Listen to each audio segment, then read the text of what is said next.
hello लोगोफोर good morning दिनै फुंबिलिनि 5ता जाबाय नै दै बानायानो लोमजोब्बाय जोंना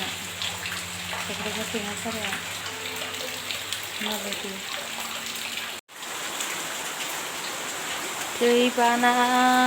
दैबाना गासिबो दैखर मानिनाय गासिबावबो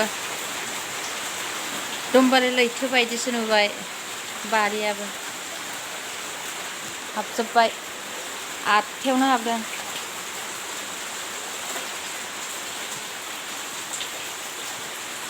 उन्दुनो मोनाखै हरसे थारला न' गोजौबाबो हरसे उन्दुनो मोनासै न' गोजौआबो हाबजोब्बाय ओरैबो हाबजोब्बाय अखायानो नागारा हान्थुसे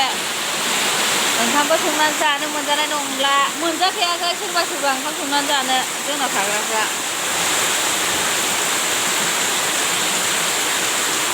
हाबजोब्बाय नैबे न' गोजौआबो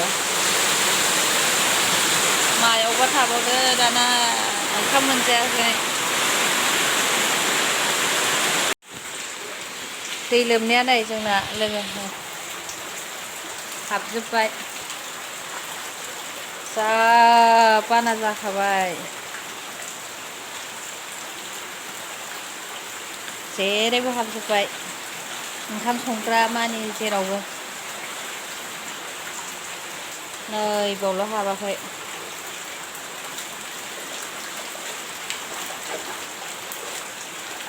सिथ्लायाथ' फेन्दासो जाखाबाय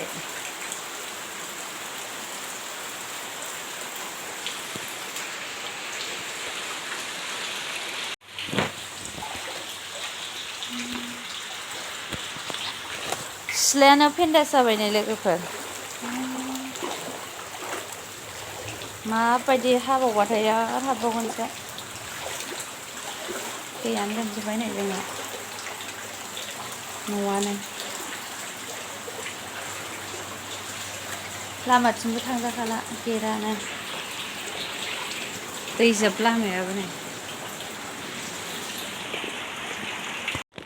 लामाया नै माबायदि लोमदों लामाया उन्दुनो मोनासै जोंना नै गेटा माबायदि जोङो दहाय बैसिम थांखांबाय बिर कलेजसिम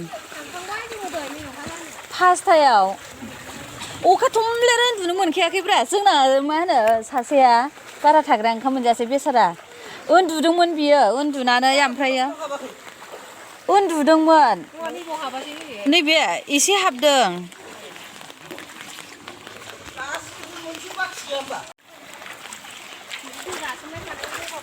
माबा लोमजानो ओंखारलायनायसो मोनबाय आङो नायनो जोंनावथ' नायनोबा सेन्देल एरि दंजोबो ना गेटाव बिसिनि सेंग्राफोरनि माबायाव गबोजोब्बाय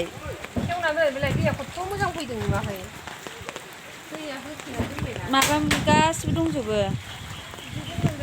बोहैबोजोब्बाय सेन्देलफ्रानो औ फैदों फैनाया गेटा फांथेनाय बायदि जाबायना हरसे उन्दुनो मोनखायासैलै अबेथिं थांग्रा जोंना दखानावसो थांफिनबाय दा ओमफ्राय दै गाज्रियासो हाबजोबदों ओमफ्राय गाज्रि फाज्रि मारै उन्दुनो सुखुवा